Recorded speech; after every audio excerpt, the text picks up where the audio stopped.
Bonjour à toutes et à tous, ravi de vous retrouver pour un nouvel épisode de Chef, un épisode consacré à un grand nom de la gastronomie. Georges Blanc fait son entrée aujourd'hui sur ce podcast. Georges Blanc, vous le savez sûrement, c'est un chef 3 étoiles aujourd'hui à la tête d'une entreprise considérable de plus de 200 employés. Il a fait de son berceau un repère de gastronome puisque c'est à Vonas qu'il a repris l'affaire familiale pour en faire d'abord une table prestigieuse, puis, en rachetant petit à petit les bâtiments alentours, un véritable village gourmand. Faut dire qu'il débute avec la gastronomie en héritage. Elisa, sa grand-mère surnommée la Mère Blanc, décroche une étoile en 1929, puis une deuxième quelques années plus tard. 40 ans après, c'est Georges Blanc qui reprend la table et lui offrira finalement en 1981 la consécration. La maison Georges Blanc est ainsi l'établissement le plus anciennement étoilé au monde, sans discontinuité, et à ce jour, il possède encore 3 étoiles. Aujourd'hui, Vonas, c'est chez lui. Tout le centre du village lui appartient et on raconte même que la bretelle d'autoroute qui dessert depuis l'A10 la petite bourgade de 3200 habitants a été construite pour desservir son hôtel-restaurant. Toute une vie, donc, passée en cuisine, a développé ce qui est devenu aujourd'hui un véritable label, un étendard de la culture bressane. Il était donc temps qu'on entende ici la voix de Georges Blanc. Est-ce que vous êtes prêt, chef, à partager les moments clés de votre parcours et puis à me dire les enseignements que vous en avez tirés, surtout ? Tout à fait. Fort bien. On va commencer par le temps présent. On est ici à Paris. Est-ce que vous pouvez me raconter quelle place occupe et quel rapport vous avez à la cuisine aujourd'hui, en ce moment ? Écoutez, moi j'ai fait un long parcours, puisque j'ai plus de 60 ans de métier. Je suis dans une affaire familiale qui a plus de 150 ans d'existence, donc il y a eu 3 générations de mères cuisinières avant moi, et j'ai succédé à mes parents à l'âge de 25 ans, en 1968. Voilà, mon père était maire du village et il a cessé son activité professionnelle qui était jumelée avec le restaurant. Une fabrique de limonade, charbon l'hiver. Voilà, ça c'était comme ça pendant 3 générations. Mais c'est surtout ma grand-mère, la 2e génération, de 1902 à 1932, qui a fait connaître un peu le côté festif du restaurant. Une mère cuisinière avec qui avait toujours un registre un peu immuable, mais de grande qualité, de fait de générosité. Et puis il y a une belle histoire avec le guide Michelin, parce que le guide Michelin a commencé à donner des étoiles à partir de 1926. Ma grand-mère Elisa a eu la première étoile en 1929. Elle a ajouté très vite la seconde en 1931, mais elle n'a jamais pu avoir la 3e parce qu'elle a pris sa retraite avant le début des 3 étoiles. Donc bon, notre maison est la seule maison étoilée sans discontinuité depuis presque 100 ans. Donc il y a eu 10 ans de 1 étoile, il y a eu 40 ans de 2 étoiles et je suis dans ma 44e année de 3 étoiles. Voilà l'histoire avec le guide Michelin. Bernard Pivot disait que c'était une belle histoire entre Père Michelin et la Mère Blanc. Mais pour le coup, quand la cuisine, et je crois qu'on peut le dire pour vous, a représenté toute une vie, comment vous la regardez aujourd'hui et quelle place elle a dans votre quotidien ? Je crois qu'il faut parler d'une vie professionnelle accomplie. C'est une chance de pouvoir faire un métier qui vous convient, dans lequel vous avez pu vous épanouir. Je crois que il y a une citation, je suis un amoureux des citations éclairantes. Il y en a une que je retiens qui est un peu l'illustration de toute ma vie. C'est Albert Einstein qui dit « La raison la plus motivante de travailler se trouve dans le plaisir qu'on y prend, dans le plaisir du résultat atteint et dans la connaissance de la valeur de ce résultat pour la communauté. » Voilà. Les jeunes qui commencent dans le métier, j'essaye de leur expliquer que pouvoir faire de son métier un plaisir, c'est pouvoir embellir son avenir. Je pense que aujourd'hui, celui qui commence dans sa vie professionnelle, ça va durer longtemps si tout de suite il comprend pas que c'est un lieu d'épanouissement et qui dit vivement la retraite, celui-là il sera toujours doublé par les autres qui vont être passionnés, qui vont s'engager dans une vie professionnelle longue et qui peut être vraiment passionnante, c'est le cas de le dire. Sans passion, point d'élévation, mais point d'imagination. C'est aussi une de mes citations. Alors la question que j'avais juste ensuite avait à voir justement avec ce que vous venez de dire, le plaisir. Quand vous pensez à la cuisine, quand vous pensez au plaisir, quelle image vous vient ? Où est-ce que vous avez pris du plaisir en cuisinant ?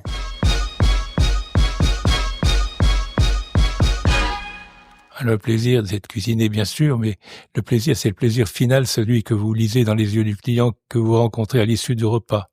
Et si vous êtes capable d'avoir créé une émotion chez lui, ça peut même exceptionnellement déclencher une larme chez une dame qui est sensible à une expérience qu'elle n'imaginait même pas. Ah oui. Plus que le processus, plus que la création, plus que le travail, pour vous, ce qui compte, Voilà. c'est ce partage-là, c'est cette Absolument. émotion que vous créez. Alors écoutez, j'ai fait un long parcours. Hein. Aujourd'hui, je suis moins instrumentiste, bien sûr, mais je reste quand même le créateur et le chef, on pourrait dire le compositeur et le chef d'orchestre. J'ai une équipe formidable autour de moi. Voilà, c'est ça. Et j'essaye d'être exemplaire, puisque l'exemple, c'est la chose la plus contagieuse au monde. Comment on fait justement pour rester chef d'orchestre? Comment vous continuez à créer indirectement en déléguant aussi? Parce que c'est aussi ça, quand on devient chef et quand on a cette carrière derrière soi, à un moment, il faut transmettre. Comment on fait ça? Alors, la meilleure façon de transmettre, c'est d'être sur place, au milieu de l'équipe. Je suis là tôt le matin, tard le soir, et c'est vraiment mon engagement, un engagement fort. Je pense que, indépendamment de ça, on peut pas espérer. Je crois que il y a des idées à trouver dans la cuisine. Il faut jamais se contenter des acquis. C'est pas parce qu'on est fortement étoilé aujourd'hui qu'on va le demeurer. Il faut toujours être en progrès pour paraître seulement aussi bon. C'est un défi permanent. Les choses sont complètement différentes. En 44 ans de 3 étoiles, j'ai eu la chance d'être le seul promu en 81. Il n'y a pas eu de nouveau 3 étoiles les 2 années suivantes. C'est assez rare. Et j'ai donc été le dernier pendant 3 ans. J'ai appris ça le 3/3/81. C'est une date qu'on ne peut pas oublier. Donc, ça a été le début d'une longue carrière où l'enthousiasme n'a pas faibli. Donc, à un âge respectable, je veux respirer au repos. Mais en fait, tant que j'ai la force et l'envie, j'ai décidé de continuer parce que c'est mon plaisir. Et c'est ce que j'allais vous demander. Qu'est-ce qui vous anime? Il se situe où le plaisir aujourd'hui? Mais où? Il est dans quoi? C'est un métier extrêmement gratifiant.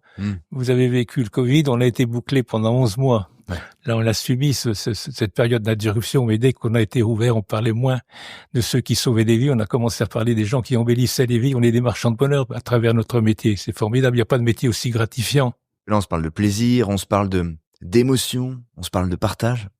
Est-ce qu'il y a une chose dans votre métier qui, à l'inverse, ne vous a jamais séduit? Est-ce qu'il y a une chose que vous n'avez jamais aimée dans ce métier-là? Alors, je vais vous faire un aveu.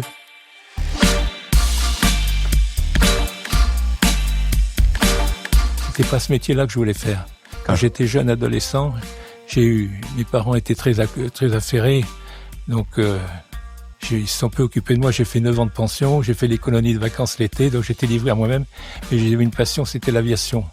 Je collectionnais tous les aviations magazines, je connaissais tous les types d'appareils, et je voulais rentrer à l'école de l'air à Salon de Provence.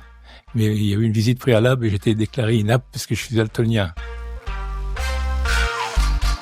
Donc, mes parents m'ont dit, t'as pas le choix, maintenant il faut que tu ailles à l'école hôtelière. Donc, je suis parti à Thonon. En 1959, je suis parti à Thonon. À l'époque, c'était plutôt la formation des cuisiniers s'accomplissait plutôt sur le tas dans les maisons, à partir de 14-15 ans. Donc, j'ai fait des bonnes études. Je suis sorti major de cette école. J'ai fait des stages dans différentes maisons. J'ai été au Grand Hôtel La Divonne-les-Bains en pâtisserie. Mais vous vous projetiez, parce que là, vous avez dû mettre à terre une ambition qui était tout autre. Ah oui, mais non, je suis passé carrément à autre chose. Oui. Et vous vous êtes dit tout de suite, ça va être ma voie? Oui, je suis encore passionné d'aviation. Hein. Ah, ça j'imagine, les passions ça dure. Mais pour le coup, quand vous avez découvert la cuisine, vous vous êêtes dit, bon ben là, ce sera ça ma voie? Non, parce qu'au début, j'imaginais pas du tout le parcours que j'allais accomplir. Ouais. C'était une maison de tradition, on faisait toujours la même chose, une cuisine un peu répétitive, un registre un peu immuable. Donc c'était une cuisine des mères cuisinières. Et puis après, c'était dans les années 70, quand j'ai repris, que j'étais à mon compte, j'ai connu l'avènement de la nouvelle cuisine avec Henri Gault et Christian Billot. Ça a été une révélation pour moi.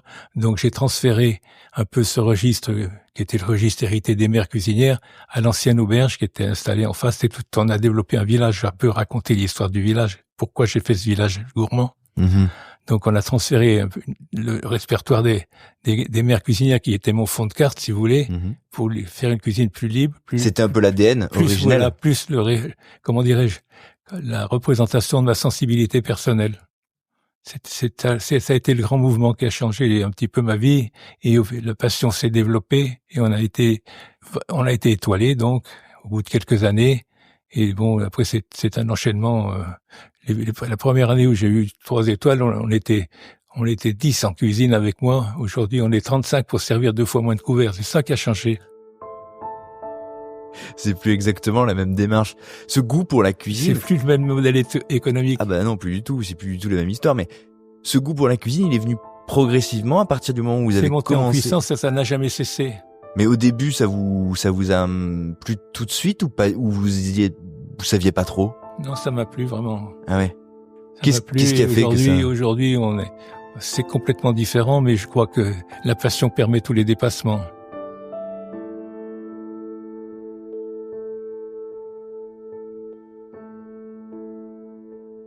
Comment on arrive justement à opérer cette charnière? Vous en parliez, vous avez découvert la cuisine, vous étiez au fond en héritage d'une institution, d'une cuisine, d'un patrimoine, et pourtant vous avez opéré une charnière.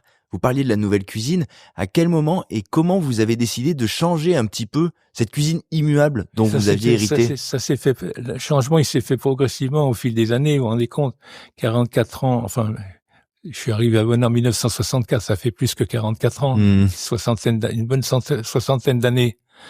Et puis il y a eu le développement du village qui fait qu'aujourd'hui ce village est devenu voué à l'art de vivre. Et moi j'ai commencé, on était 10 avec moi en cuisine et au restaurant en tout.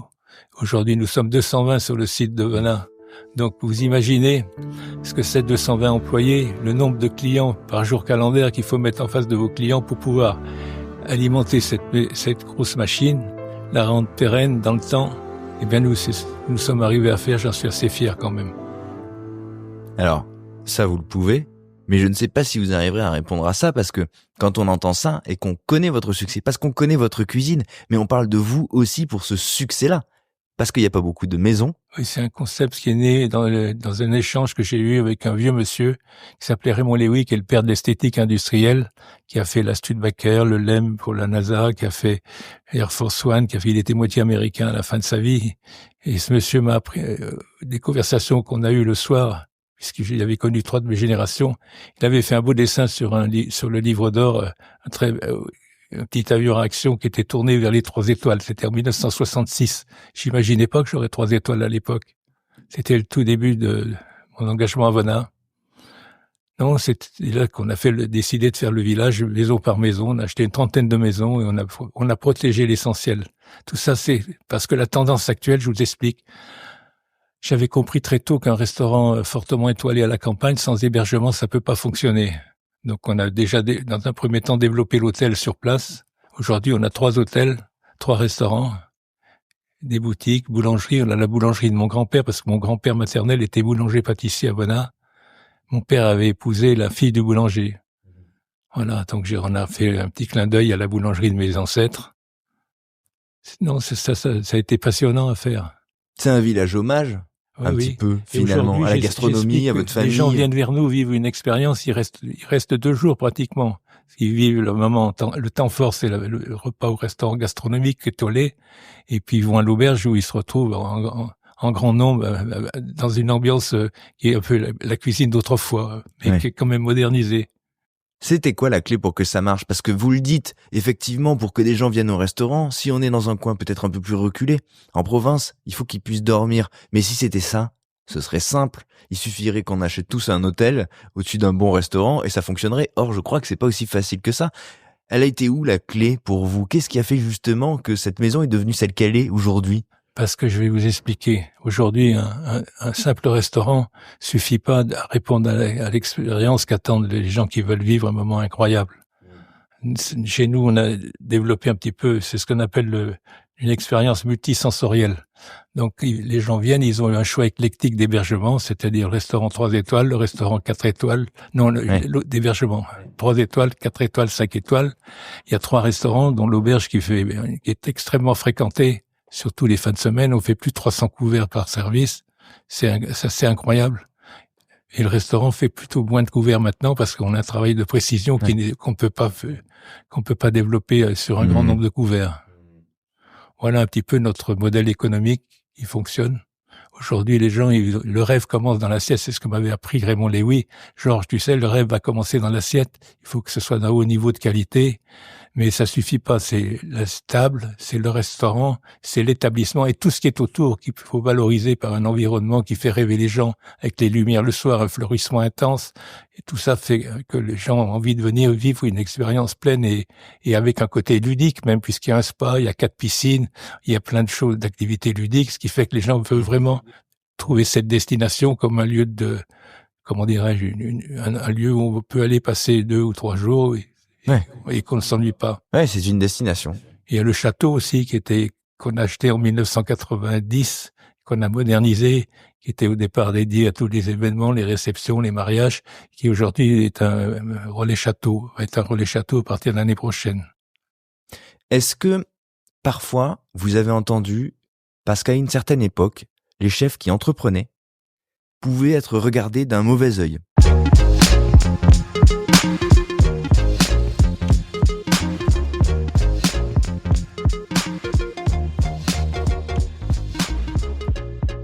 L'entrepreneuriat n'était pas forcément compatible avec la cuisine. Dans l'esprit des gens, on dit « Oh ben lui, c'est plus un businessman qu'un chef ». Est-ce que ça, vous l'avez entendu? Quel regard vous avez porté sur ces... Vous avez entièrement raison. Vous avez entièrement raison. Quand j'ai fait une piscine, on a dit... Moi, Georges Blanc, il est cuisinier, il fait des piscines. J'ai même fait une hélistation en 1976 pour accueillir les hélicoptères. C'était novateur. Bah, je sais pas s'il y a beaucoup de restaurants qui existent toujours. Alors, moi, j'avais un peu... Un cuisinier n'est pas forcément un bon restaurateur. Un bon cuisinier, il sera pas forcément un bon restaurateur parce que vendre, c'est une chose, produire, c'est une autre chose. C'est dans tous les métiers, c'est comme ça. Un bon vigneron va peut-être avoir du mal à vendre son vin, puis quelqu'un qui fait un vin bien médiocre, il arrivera davantage, bien sûr. Oui. Et alors vous, du coup, comment vous avez pris... Oui, j'ai été un peu jugé comme quelqu'un un peu d'iconoclaste dans le monde de la cuisine des années 60 parce que j'avais fait l'école hôtelière. Je me rappelle les grands chefs de l'époque pensaient que parce qu'on avait fait l'école hôtelière, on n'était pas cuisinier, mais j'ai assez appris de cuisinier. J'ai appris dans l'école, d'autres l'apprenaient sur le tas à l'époque. Ouais. J'ai des grands chefs cuisiniers qui m'ont demandé de pistonner leur fils pour rentrer dans l'école hôtelière par la suite, alors que ces gens-là étaient des convaincus que c'est la bonne formation pour un cuisinier, c'était de faire son apprentissage sur le tas. Ouais. Et vous êtes passé par là. Qu'est-ce qui a fait, selon vous, qu'à un moment, votre nom est devenu une référence? Parce que promettre une expérience, construire économiquement une offre commerciale, c'est pas une garantie de succès. Et vous le disiez, ça commence, c'est pas tout, mais ça commence quand même par l'assiette. Qu'est-ce qui dans votre cuisine? Ce que je perçois surtout, c'est les attentes du client d'aujourd'hui qui ont évolué considérablement. Oui, parce qu'on veut plus que tout a évolué. Moi, quand j'ai commencé, j'avais encore le téléphone avec la magnéto, vous savez, la petite manivelle. Ah ouais. Je suis le 10 à Vona, je voudrais une impératrice, je lui demandais le 22 à Bourg-en-Bresse, c'était mon marchand de grenouilles. 1964, mes premières commandes. Et aujourd'hui, à cette époque-là, j'imaginais pas qu'aujourd'hui, dans ma poche, j'avais une petite boîte qui me servait de téléphone avec la possibilité de mettre 100 000 photos dans cette petite boîte. Personne ne pouvait l'imaginer à l'époque. Mais c'est un autre monde. Donc, j'ai vécu cette transition où le matériel nous a permis. J'ai été un des premiers à avoir le fourneau à induction. Mais on sent que vous avez été animé par cette envie tout le temps d'aller de l'avant, d'être en avance sur les choses, sur l'innovation. Il faut percevoir l'attente des gens et donner aux gens ce qu'ils attendent. Donc, j'ai parlé de cette expérience multisensorielle, c'est parce que c'est très important aujourd'hui. Les gens font pas 1000 kilomètres pour aller dans un restaurant à la campagne. Il est obligé d'avoir un hébergement et une forme d'activité autour qui rende l'endroit vraiment prestigieux. On voit ça dans des sites un peu historiques où le lieu dégage une forte identité. Ça aide beaucoup à valoriser la table. Bien sûr. Sauf que, en l'occurrence, le lieu dont vous parlez, qui est le vôtre, il porte un nom. Et les gens, ils y viennent non pas... Enfin, aussi parce qu'ils peuvent y dormir et vivre une expérience de quelques jours, mais ils viennent aussi parce que c'est vous, parce que c'est votre nom. Qu'est-ce qui dit votre nom aujourd'hui? Quelles sont les valeurs que vous avez voulu transmettre? Votre cuisine, vous pensez qu'elle évoque quoi pour les gens? Parce que c'est quand même pour ça qu'ils viennent. Au départ, j'ai longtemps été considéré comme un cuisinier classique, vous voyez, classique régional, une cuisine de mère cuisinière dont j'avais hérité. Bon, elle s'est modernisée, j'ai été sensible quand même au mouvement de nouvelle cuisine de Christian Millot, qui était un fidèle du lieu. Et non, et puis aujourd'hui on se renouvelle. Avant on faisait une carte par saison, maintenant on fait pratiquement 2 cartes par saison. On fait beaucoup de développement. Tous les vendredis, on se réunit avec Florent Maréchaux et puis mon équipe. On fait des tests pour voir quels sont les plats qu'on va remplacer au fil du temps, au fil des saisons. On garde bien sûr quelques plats signatures que les gens demandent et viennent retrouver. Ouais. Non, tout ça, je crois que c'est très important de comprendre et de bien accompagner les gens quand ils viennent vers vous, de comprendre leur attente. Mais c'est très difficile. Pardonnez-moi, mais c'est quand même pas à la portée des gens de manière générale. Si tous les restaurateurs ou tous les commerçants de manière générale étaient capables de comprendre ce que le consommateur attend, il y aurait que des succès. Ça tient à quoi? Comment vous faites pour savoir ce qui peut satisfaire les gens? Déjà, je rencontre tous les gens qui viennent ici, chez moi, à Bonnard. J'ai un échange avec eux, dans la bonne humeur, parce que quand on arrive à la table, généralement, ils vous sourient. Donc, si vous souriez, c'est déjà qu'ils ont eu une bonne impression.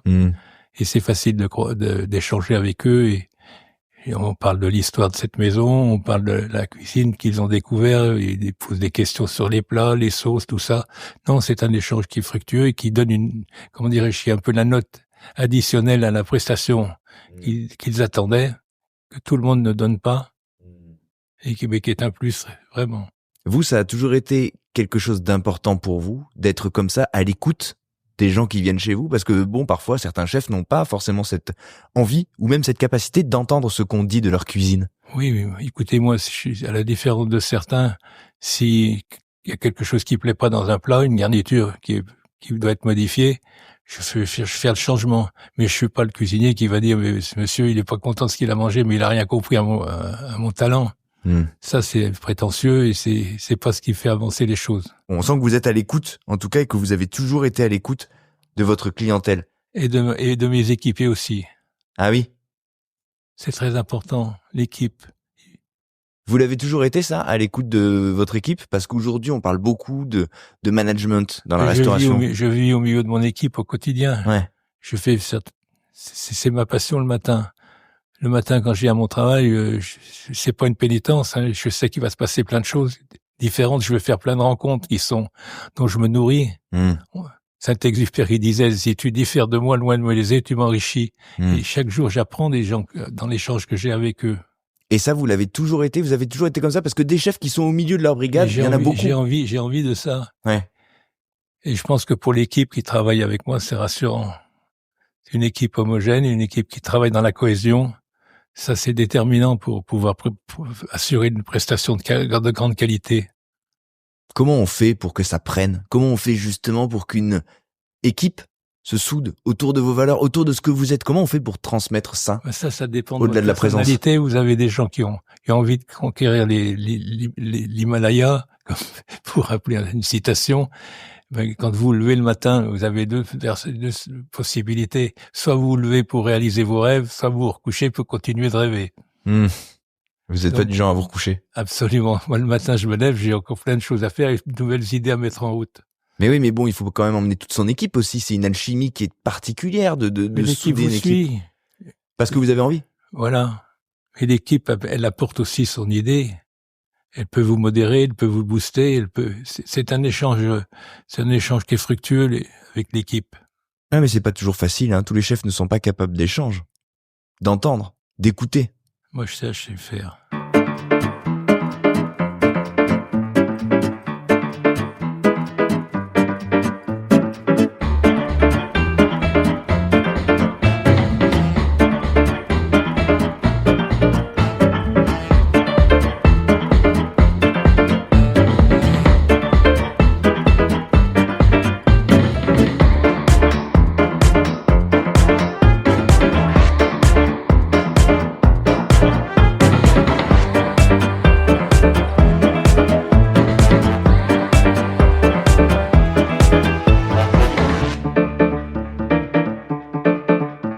Est-ce qu'il y a un moment, quand vous regardez en arrière, est-ce qu'il y a un moment qui se détache, où vous avez ressenti une satisfaction à l'égard de ce que vous aviez fait? Est-ce qu'il y a des moments comme ça qui ont marqué ces décennies de... Indiscutablement, ça a été l'arrivée de la 3e étoile, je crois. C'est une date qu'on n'oublie pas, ça. Vous avez travaillé pour ça, vous l'avez eu, et après vous vous dites, il faut s'accrocher, on va la garder. Vous vous souvenez du jour où vous l'avez appris? Bien sûr, c'était le 3 mars 1981, mais on peut pas oublier cette date-là. C'était pas comme aujourd'hui. En plus, c'est pas du tout les mêmes moyens. On l'apprenait dans. Je l'ai appris par la presse. Ouais, c'est ça. J'ai pas été prévenu par le guide Michelin. Ouais, c'est ça. Aujourd'hui, ils sont prévenus la veille ou l'avant-veille. Ouais. Non, donc vous le lisiez dans le journal. Un moment de grand bonheur. Et Bernard Pivot avait parlé de cette date-là hein, dans un de mes livres qu'il avait préfacé. Il disait Georges Blanc, il a parlé d'histoire du père Michelin et de la mère Blanc. Ouais. C'était les débuts. Et donc le 3, c'était donc le 3-3-81. Mon fils avait 2 fois 3 ans, il avait 6 ans ce jour-là. Et il est né le 3. Et Bernard Pivot dit, le téléphone a sonné 3 fois. Quand il a décroché, il était en train de découper la 3e part du gâteau de son fils qui avait 2 fois 3 ans. Qu'est-ce que vous vous êtes dit à ce moment-là? Est-ce que vous vous êtes dit, c'est un succès, c'est une consécration, ou c'est maintenant que le match démarre? Vous êtes dans l'anxiété. Ouais. Parce que vous avez tous ceux qui vont découvrir votre maison parce qu'elle a reçu une récompense. Et puis vous avez tous ceux qui vont venir voir si vraiment ça vaut 3 étoiles. Donc ceux-là, je les redoute un peu. On n'est pas sûr de soi. Oui, non, mais c'est pas ça. Mais il faut savoir que dans ce pays, la réussite des uns attire la jalousie des autres. La jalousie entraîne la malveillance parfois. Et on s'occupe plus de qui le dit que de ce qui est dit souvent. Et vous, votre réflexe, ça a été quoi à ce moment-là? De retourner en cuisine et de vous dire il faut c'est de faire face.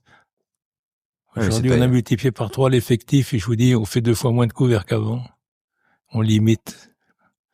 Toute chose a changé dans la cuisine en 60 ans que j'ai vécu. Est-ce que vous êtes du genre à regarder ce changement positivement? Ou est-ce que vous avez des choses dont vous êtes un peu nostalgique? Non, c'est assurément positif. Je vous assure, on en a fait un modèle économique qui fonctionne bien, qui est performant, donc qui va durer. Il y a les fondations pour traverser les périodes quand elles sont difficiles, comme maintenant. On nous annonce un avenir économique un peu difficile.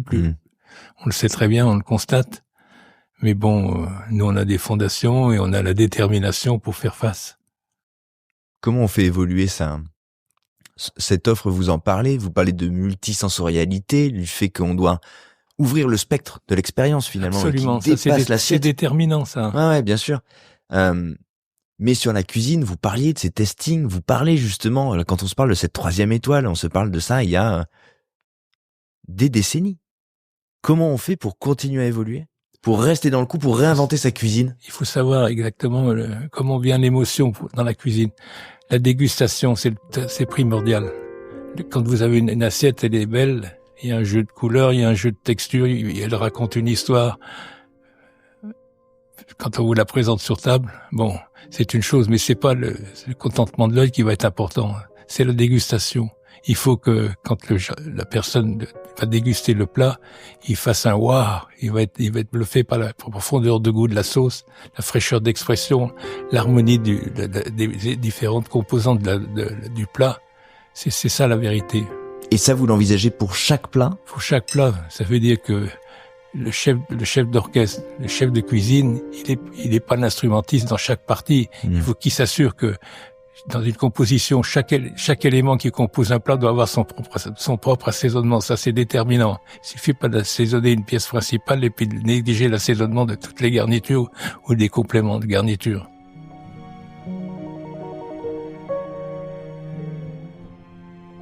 Vous pensez tout indépendamment pour que tout fasse harmonie? Absolument. Ok. Et est-ce que votre manière d'entrevoir les plats, vous sentez qu'elle a évolué avec le temps? Vous parliez de nouvelle cuisine. À un moment, il y a eu beaucoup plus de légèreté. On a quitté une cuisine un peu roborative pour aller vers quelque chose de plus... On a la légèreté aujourd'hui, mais on a des goûts plus assumés.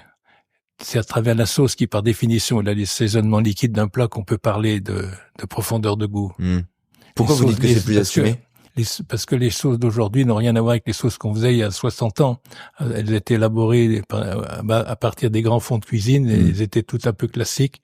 Elles traînaient dans les bains-maries pendant 2 ou 3 services. Aujourd'hui, une sauce, elle a une puissance de goût, une profondeur de goût, et surtout une typicité intéressante quand elle est assemblée dans ses différentes composants. Au dernier moment, elle est servie tout de suite.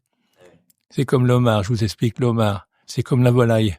Si vous faites de la mise en place, votre homard est cuit d'avance, qui passe au réfrigérateur avant d'être mis en température, et vous n'aurez pas la même texture que si l'homard il est cuisiné en sortant du vivier et consommé tout de suite. Et la sauce, là-dedans, vous la décrivez comme un acteur marquant au même titre la sauce, c'est marquant pour le cuisinier. Ouais. C'est son ADN. C'est ce qui représente un petit peu la cuisine française dans tout son esprit, toute sa profondeur de goût. Mais en même temps, c'est paradoxal parce que vous parlez d'un ADN pour un cuisinier et en même temps, il n'y a rien de plus patrimonial que la sauce. Une sauce, c'est une sauce. Elle se fait de telle manière. Grand veneur, c'est grand veneur et il n'y a pas à mégoter là-dessus. Mais pour autant, vous dites que ça définit un petit peu la personnalité d'un chef. C'est le reflet de sa sensibilité, c'est sûr. Et qu'est-ce qu'on voit dans les vôtres? Moi, je pense qu'il y a quand même un peu de simplicité. D'abord, privilégier les grands produits, respecter un peu le locavore, utiliser autant que possible les produits de qualité. Moi, je suis dans le département de l'Ain, il y a la Bresse, c'est mon pays. Ils étaient tous des paysans pendant 15 générations avant moi. Grangers, laboureurs, j'ai retrouvé tout ça sur l'arbre généalogique. Donc, je suis fier d'être attaché à cette région et je suis surtout fier de m'être occupé de la volaille de Bresse depuis 50 ans. Donc, je pense que dans tous leurs terroirs respectifs, c'est assez inspirant pour tous les jeunes et ils le savent et pour tous les cuisiniers également. Il faut qu'ils sachent s'engager dans la valorisation et la promotion des produits de qualité spécifiques de leur terroir et les mettre en avant sur leur carte. Pour vous, c'est une base, le produit. C'est essentiel, c'est ce que les gens attendent aussi aujourd'hui. Ouais, je pense.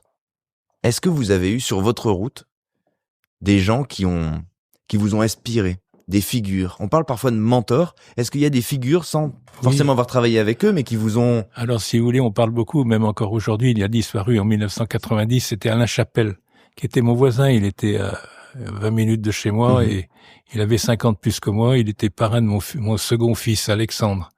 Donc Alain Chapelle avait une grande sensibilité qu'on lui reconnaît aussi aujourd'hui. C'était un grand cuisinier qui est parti trop tôt. Et puis peut-être aussi, j'ai beaucoup aimé Freddy Girardet qui a eu mon fils pendant 2 ans en stage chez lui. Et Freddy Girardet était un type qui avait une sensibilité proche de ce que je fais, ce que je faisais à l'époque, ce que j'avais envie de faire en tout cas. Vous parlez de sensibilité, quand on pense à des gens comme ça, et notamment même vous citiez Alain Chapelle, cette sensibilité-là, elle est proche de... On a parlé souvent d'artistes pour parler de ces gens-là, qui sont devenus aujourd'hui presque des mythes. Alain Chapelle, il y a un côté artistique dans l'expression culinaire. Mais tout le monde ne l'atteint pas, ou tout le monde ne la recherche pas. Peut-être. Là, il y avait une grande sensibilité, en l'occurrence. Qu'est-ce qui vous parlait, vous, dans ces cuisines-là?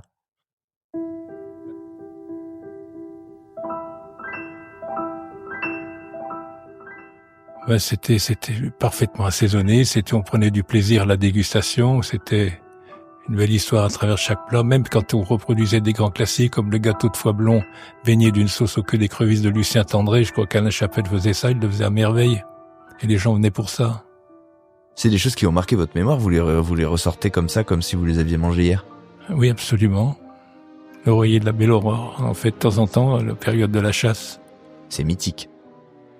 Est-ce que, de la même manière qu'on parlait de ceux qui ont pu vous inspirer, vous toucher, est-ce que derrière vous, il y a des gens que vous avez accompagnés? Il y a des mentors et il y a des poulains. Oui. Est-ce que vous avez transmis des choses? Est-ce qu'il y a des figures comme ça qui... Oui, j'ai eu beaucoup de chefs fortement étoilés qui sont passés par chez moi. Et qu'est-ce que vous avez voulu Daniel leur donner? Boulu, j'ai eu Ferran Adrià qui a été à un moment le meilleur chef du monde, qui avait lancé un peu la cuisine moléculaire. En Espagne, ouais. Ouais, il était venu passer chez moi quelque temps. J'ai eu un chef espagnol aussi, qui a 3 étoiles aussi, qui est près de Barcelone. Il y a eu Henri Roux, qui a 2 étoiles. Il y a eu beaucoup de chefs qui sont passés par chez nous. Qu'est-ce qu'ils portent de vous, ces gens? Ce qu'ils ont surtout retenu, c'était un petit peu le métier de restaurateur, aubergiste, dans sa plénitude, avec l'hébergement, avec les cuisines alternatives de l'ancienne auberge, en dehors du grand restaurant. Non, tout ce qui est fait, ce village, ça plaisait beaucoup. C'est quand même bâti avec une organisation un petit peu rigoureuse, mais très efficace. Et c'est pour ça que aujourd'hui tout le monde fait ça. On peut dire que tout le monde essaye en tout cas. Enfin, beaucoup de gens essayent, mais c'est pas facile de réussir cet équilibre-là, pour le coup. À maintenir un niveau de qualité et dans l'hôtellerie, et dans la réception, et dans la restauration, c'est exigeant. J'imagine que ça a été une pression. Est-ce que vous l'avez ressenti, ça, économiquement? On le ressent au quotidien, ça. Ouais. Faut être vigilant, il faut être attentif, il faut être passionné, parce que la passion vous pousse à rentrer dans les détails et vous êtes toujours en demande d'amélioration, en recherche d'idées.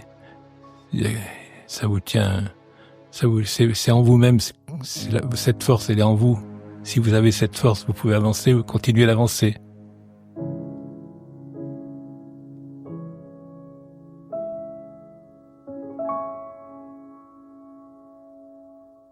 Alors, parfois elle est entravée, parce que si tout se passait comme sur un long fleuve tranquille, ça se saurait.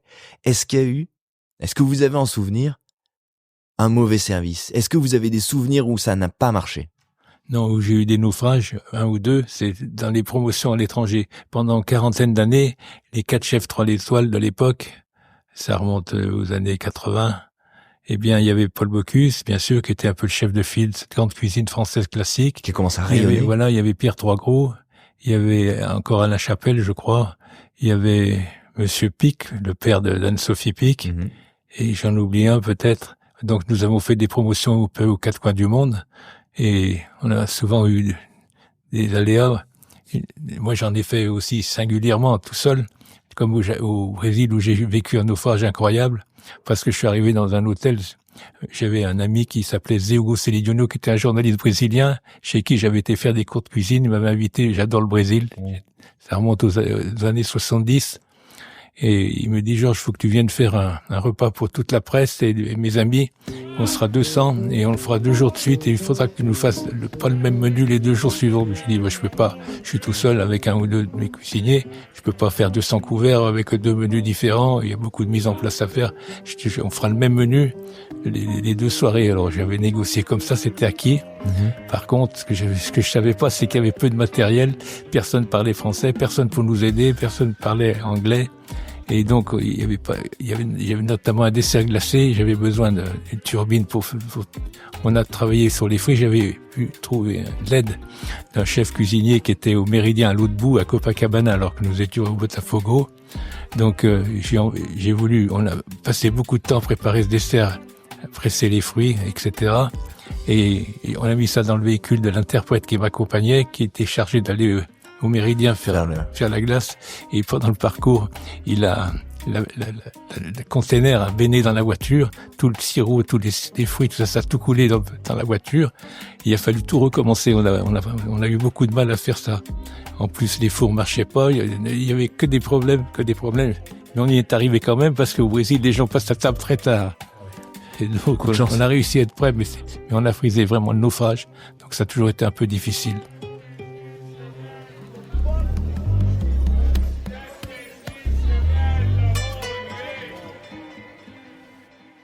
Est-ce qu'il y a des moments où vous avez douté dans votre carrière? Est-ce qu'il y a des moments où vous vous êtes dit, j'en ai assez? Non, j'ai jamais été insatiable. Jamais. Il n'y a jamais un truc où vous vous êtes dit, là, franchement, c'est compliqué. Non. J'ai aimé ce que j'ai fait jusqu'à maintenant. C'est pour ça que j'aspire pas au repos pour l'instant, tant que je suis en grande forme. J'en dis que pour l'élixir de longue vie, c'est garder de l'activité cérébrale et un peu d'activité physique. Donc l'activité cérébrale, c'est le travail que je mets dans la recherche permanente d'améliorer les choses, de les conserver, de les développer. Et puis aussi, je fais un peu de sport. Et puis c'est reste physique, la sociabilité aussi, c'est bon. Il faut garder un contact pour l'activité mentale. Donc je rencontre des gens chaque jour, j'apprends d'eux. Dans tout ce parcours, et quand vous parlez aux plus jeunes, est-ce que parfois vous dites, ça je l'ai fait une fois, je te conseille de pas le faire? Est-ce qu'il y a une chose où vous dites, ça j'ai fait cette erreur une fois, plus jamais je la refais? Est-ce que vous avez quelque chose qui vous a marqué comme ça? Oui, il y a certainement quelque chose, il faudrait que je réfléchisse, mais les jeunes, pour eux, il faut, je vous dis, c'est l'exemple. L'exemplarité, c'est la chose la plus puissante. Si vous êtes un bon exemple, on reconnaît votre compétence, on reconnaît votre volonté de cohésion dans l'animation de l'équipe. C'est très important. Le respect du client aussi. Le client, il est là, il faut qu'il parte, il soit heureux. On est dans un monde sauvage, et s'il veut raconter à la terre entière qu'il y avait un problème dans la chambre où il était, que le climatiseur marchait pas, ça intéresse personne, mais il va vous jeter en pâture. Donc on est quand même sous surveillance, sous haute surveillance. Si un conseil que je pourrais donner, c'est la fidélité. C'est-à-dire, si vous voulez que votre restaurant continue, si vous voulez développer, si vous voulez réussir, il faut que vous ayez une capacité à fidéliser les clients. Parce que, je vais vous expliquer, vous avez un certain nombre de gourmets qui vont vivre une expérience chez vous extraordinaire, mais ils n'auront pas forcément l'envie de revenir, ils auront envie d'aller découvrir un autre lieu. Si on est dans le cadre de ce que je vous ai dit, la multisensorielle, on a une chance de les revoir plus facilement, parce que je crois qu'à qualité de cuisine sensiblement égale, les gens reviennent dans un endroit où il y a plein de choses qui les retiennent et qui leur donnent envie de revenir, pas seulement l'assiette. Donc ça, c'est le conseil pour accroître la fidélité, c'est multiplier les zones de contact finalement avec un lieu différent.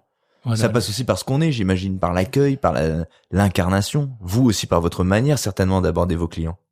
Et puis aussi, nos maisons doivent rester personnalisées. C'est un petit peu le reflet de notre sensibilité au niveau de la cuisine, mais aussi ce qu'on fait. Moi, je m'occupe aussi beaucoup de l'organisation de la maison. Et on a des investissements. On est en train d'agrandir l'hôtel du château qui avait 18 chambres. On rajoute 12 chambres. Je suis très excité quand je vais sur le chantier une fois par semaine parce que je vois avancer. Ouais. Et je sais qu'au mois de mai, on aura agrandi cet hôtel, on va refaire un bel étang supplémentaire. On a déjà 2 beaux étangs d'1 hectare. C'est un lieu magique. Ça, c'est extrêmement motivant de pouvoir faire ce travail, pas dépendamment de la cuisine. Mais ce que vous dites, c'est que c'est une maison qui est très incarnée aussi. Vous êtes très investi. En fait, les gens, ils doivent aussi venir parce qu'il y a cette marque-là. Oui, elle est aussi très vulnérable parce qu'elle est liée aussi à ma personne. Donc il faut que j'assure la transition et pour que ça se passe bien. On n'a pas beaucoup d'écart. Il va avoir 58 ans. Donc c'est lui normalement qui pourrait continuer. Normalement. Il faudra qu'il soit à la hauteur pour préserver un petit peu cette belle mécanique qui fonctionne bien. Il n'a pas encore validé l'examen. Vous avez pas encore validé. Il connaît un peu. Il est là au quotidien comme moi et il connaît un peu tous les rouages de cette belle machine. Ouais. Mais c'est vous qui allez décider s'il doit avoir les clés in fine ou pas quand même. On sent que vous allez quand même. Moi, je voudrais partir comme Dalida un dimanche soir après le tour de salle, que des gens heureux. Et disparaître à ce moment-là.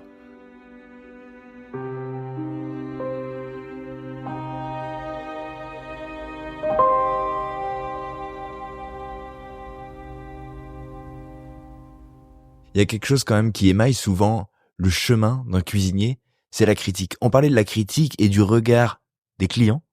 La critique professionnelle, quelle place vous lui avez accordée aux gens qui sont venus, les journalistes notamment, on parlait de Goemio notamment.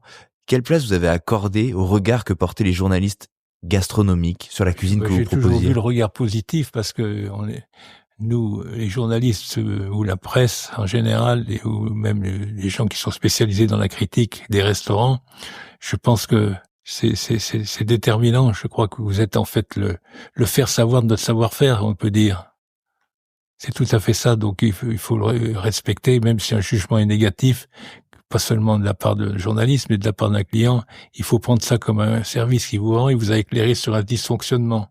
Faut pas dire c'est un emmerdeur, alors c'est rien de plus calamiteux de dire ça, parce que si vous dites ça en plus devant le personnel, il n'a plus de considération pour le client. On peut tout se permettre. Non, moi j'ai du respect pour la critique. C'est déterminant, ça nous éclaire, en fait.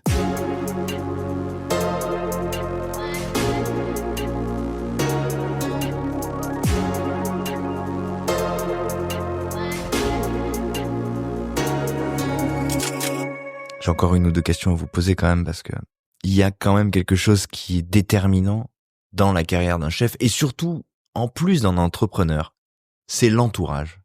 Quelle est la place que vous avez accordée à votre entourage au cours de votre carrière? Est-ce que vous en avez eu besoin comme d'un soutien? Est-ce que ça a été une valeur importante? Alors l'entourage, c'est des postes qui peuvent varier. Hein. C'est des gens de la maintenance aussi bien que des gens qui sont en cuisine ou en pâtisserie. Ça, c'est la structure professionnelle, mais moi, je vous parle de votre entourage à vous, des gens qui sont autour de vous, de vos proches. Est-ce que vous y êtes allé trouver de l'énergie dans les gens qui vous accompagnent personnellement? J'ai mon fils aîné qui est fidèle avec moi depuis plus de 30 ans. J'ai ma compagne qui m'accompagne pour tout ce qui est communication. Non, c'est une équipe resserrée. J'ai Florent Maréchaux qui est mon chef exécutif qui a commencé au bas de l'échelle il y a une quinzaine d'années et qui a gravi tous les échelons. Et puis qui maintenant s'occupe avec moi de tout ce qui est le développement de la créativité. On se réunit le vendredi généralement à midi au déjeuner, un peu avant le déjeuner pour faire des dégustations, voir le niveau de notre cuisine, la faire évoluer en permanence. Donc vous avez quand même une emprise très familiale finalement, c'est très familial. C'est une structure familiale, oui, mais qui est mêlée à une structure d'employés fidèles qui ont leur place ici, il y a un renouvellement quand même, parce qu'on a quand même beaucoup de gens qui viennent aussi pour embellir leur CV et qui restent pas plus d'un an et demi maximum. Et après, ils vont performer ailleurs. Qu'est-ce que vous en pensez de ça? Justement, parce que moi j'en parle souvent avec les chefs qui me disent qu'aujourd'hui, notamment chez les plus jeunes, il y a parfois une volatilité, que à l'inverse d'une certaine époque, on passe moins de temps dans les maisons. C'est vrai qu'on passe moins de temps, parce que je me rappelle, tous les chefs sont d'accord là-dessus, on avait tous les maisons renommées et fortement étoilées, avec toujours une liste d'une vingtaine de noms, de gens qui postulaient pour Sous le venir. coude, bien sûr. Ils étaient en liste d'attente, on les faisait patienter dans un établissement périphérique en attendant qu'une place se libère pour les mettre aux 3 étoiles. Ouais, c'est ça. Et ça se méritait, Mais et ça s'attendait, et après on y restait surtout, maintenant, plus longtemps. Il y en a beaucoup moins maintenant, on n'a plus de liste. Maintenant, même les grands chefs ont du mal et annoncent qu'ils ont besoin de trouver, donc c'est plus compliqué. Mais c'est un beau métier, je vous assure. Ah mais ça, je vous crois, hein. C'est pour ça que je suis là, moi. Oui. J'ai une dernière question qui vous concerne, mais qui vous concerne peut-être si on remonte le temps aujourd'hui, avec le recul que vous avez sur ce que vous avez entrepris, le regard que vous avez sur la cuisine. Si vous croisiez vous-même, plus jeune, vous auriez envie de vous dire quoi? Est-ce que vous auriez un conseil à vous donner? Est-ce que vous auriez une phrase à dire à celui que vous étiez quand vous avez démarré ce métier?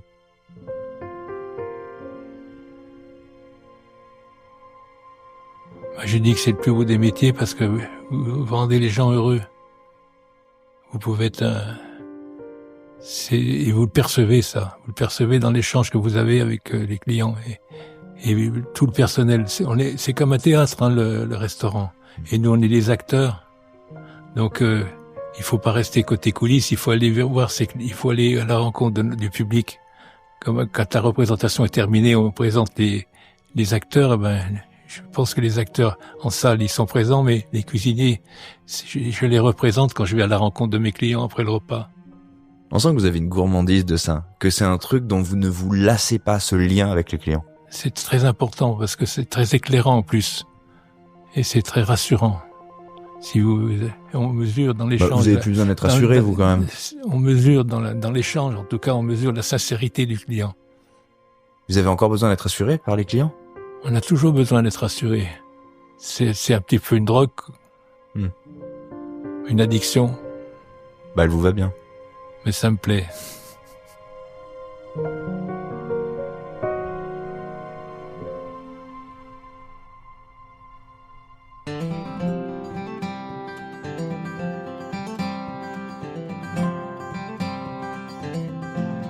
À 82 ans, vous l'avez entendu, Georges Blanc n'entend pas quitter le temple qu'il a construit sous son nom à la gastronomie.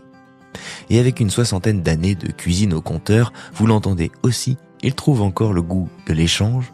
Comme une drogue, dit-il, il s'accroche à l'endroit, à cette cuisine qui lui procure du plaisir, car elle offre aux convives une part de bonheur. Je suis toujours touché d'entendre ainsi des personnalités qui ont tant entrepris, qui ont bâti des structures colossales, parler si simplement de ce qui les fait vibrer. Il a dû voir du nerf et des coups de sang, des coups de feu aussi et des moments stressants. Seulement voilà, maintenant, comme la vie est plutôt bien faite, à dire, il ne reste presque plus que le plaisir. Apaisé, mais l'œil toujours pétillant, Georges Blanc retourne donc invariablement retrouver ses équipes, qu'on finit par confondre avec la famille. Et ainsi se poursuit l'histoire d'une dynastie de la gastronomie française, une famille qui, grâce à lui, a atteint le sommet et les honneurs, et va devoir prolonger le geste et surtout l'esprit de celui qui a bâti. Merci, chef, d'avoir pris le temps de cet échange et de m'avoir reçu simplement. Merci à vous, chers auditeurs, chères auditrices, d'avoir écouté cet épisode jusqu'au bout.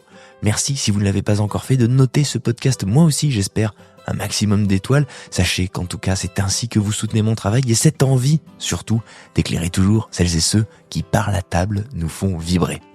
On se retrouve très vite pour un nouvel épisode. D'ici là, prenez soin de vous, cuisinez, faites le marché et parlez à vos amis passionnés de votre podcast préféré. Salut!